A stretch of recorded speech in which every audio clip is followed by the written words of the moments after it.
મિત્રો નમસ્કાર, જય માતાજી, જય લખીરામ બાપુ, જય ઠાકોર. આપણે વાત કરશું આ સમાજની. સમાજમાં શું ચાલે, શું નહીં ચાલતું. આપણી બેન દીકરીઓ શું ભણે, શું નહીં ભણતી, શું ખેતીનું કામ કરે, શું નહીં કરતી. આપણા ભાઈઓ બધા શું કામ કરે, બધાને ઘરવાળાને ખબર હોવી જરૂરી છે.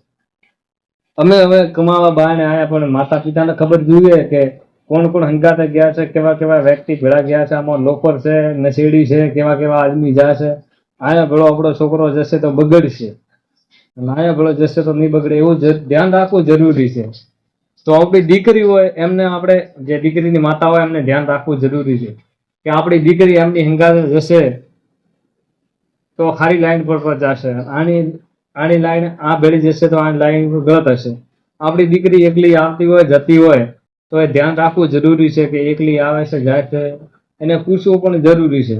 પૂછવાનું કારણ એ છે કોઈ તમે પૂછતા નથી કે આ આયતા મોડા સુધી તમે ક્યાં હતા, કેટલો ટાઈમ કાઢ્યો છે, ક્યાં હતા, એ બધું પૂછતા જ નથી.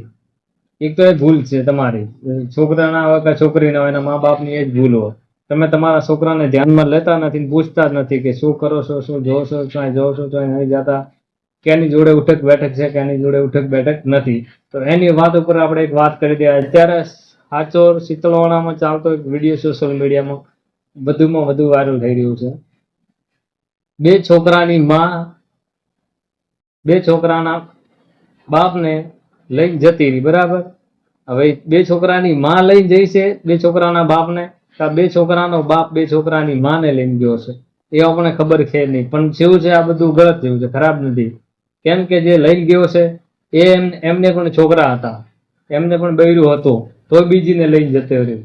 અને જે બીજા હંગાતે જઈ છે એમને પણ બે છોકરા હતા, અને એમનો પણ ધણી હતો, તો પણ એ બીજા ધણી હંગાતે જતી રહી. તો આમાં એવું લાગે છે થોડા તો હાથ ઘરવાળાના ભેગા હશે ત્યારે જેવું બને.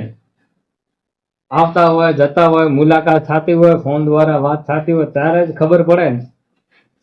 ઉડતું તીર તો કોઈ લેતા જ ના હોય. તો આનું કારણ આ કે ધ્યાન તો હોય જ, પણ કોઈ દબાવી રાખતા હોય, કહેતા ના હોય કે ચાલે એમ ચાલવા દઈએ. અને કોઈ તો પૈસો માટે જ એવું કરતા હોય કે પૈસા દઈએ ને ચાલે ને આપણે કાંઈ નહીં કે કોઈને નહીં કહેવું. પણ રિયલમી જે વાત છે આપણે સાચી કરવાની છે. તો આજે અત્યારે હું વાત કરું છું એ વાત મેં તમે ધ્યાનથી સાંભળજો, અથવા આ સમાજમાં વિડીયો આગળ શેર કરવો જરૂરી છે.